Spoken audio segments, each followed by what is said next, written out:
Hello semua, Aunty tadi baru balik dari Pasar Basah Jalan Othman, pasar yang famous masa dulu dan masa Covid. Pasar ni kena teruk kan.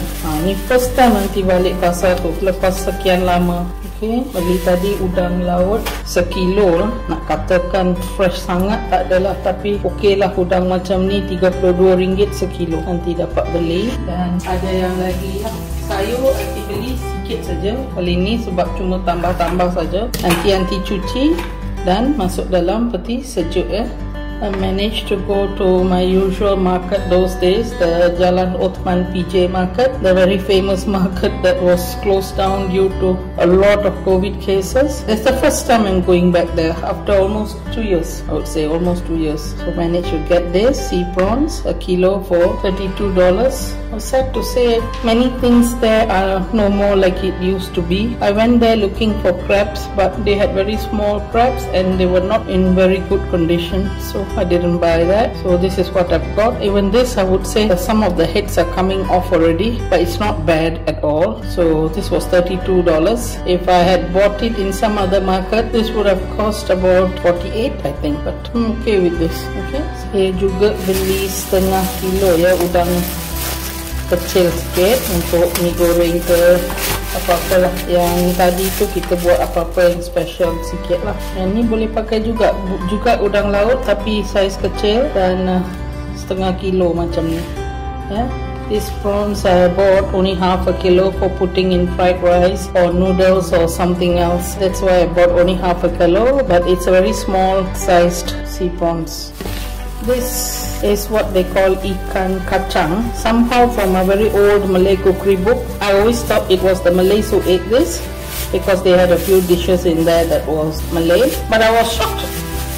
Lately I've been watching some shows about fishermen in India and many of them eat this. This is a smaller variety. I'll wash it and show you. Okay, the mouth is a bit sharp, this part, and I understand they all make curry out of this. I've been so curious because all this while I thought this is something that the Malays only ate, and I saw so many recipes using this, but this is very small size. Can you see? There are ikan kacang I've seen, the diameter will be at least 4 inches and it's very nice, and some people even fry it in India, but this is a shocker for me.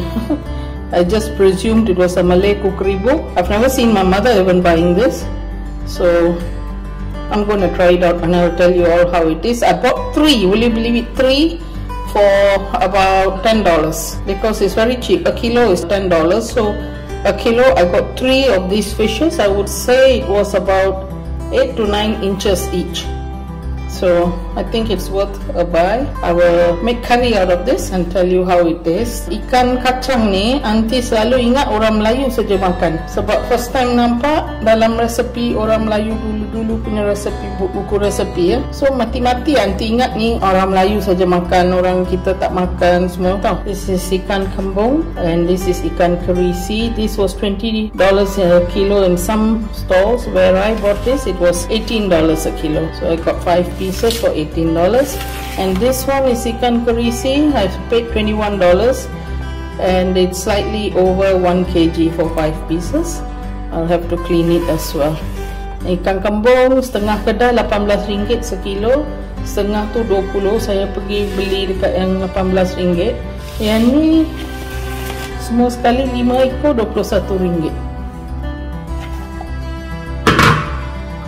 Ini semua kena cuci dan kita taruh dalam peti ais.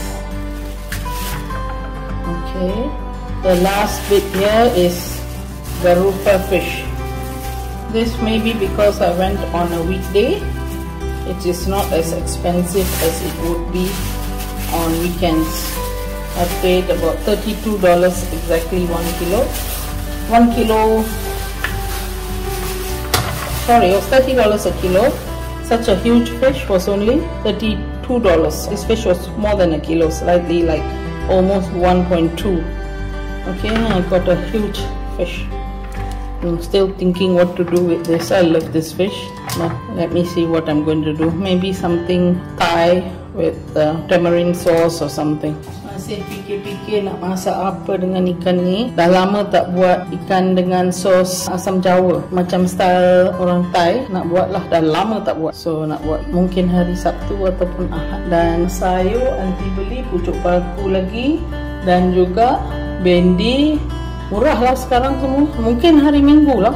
Sebab tu saya beli tomato kampung 5, pucuk paku 1 ikat, lagi daun ketumbar sikit saja, dan apa lagi ya, bendi kecil-kecil dalam 12-13, limau 3, semua sekali RM9 saja. Mana boleh dapat hari biasa macam tu. Tapi nak pergi tiap-tiap hari biasa memang susah lah. Sebab sana parking susah nak dapat. Okay, saya dah tunjuk semua. Itu saja. Okay, jumpa lagi lain kali. I'll see you all next time. Don't forget to like, subscribe and share recipes. Bye bye. Bye bye.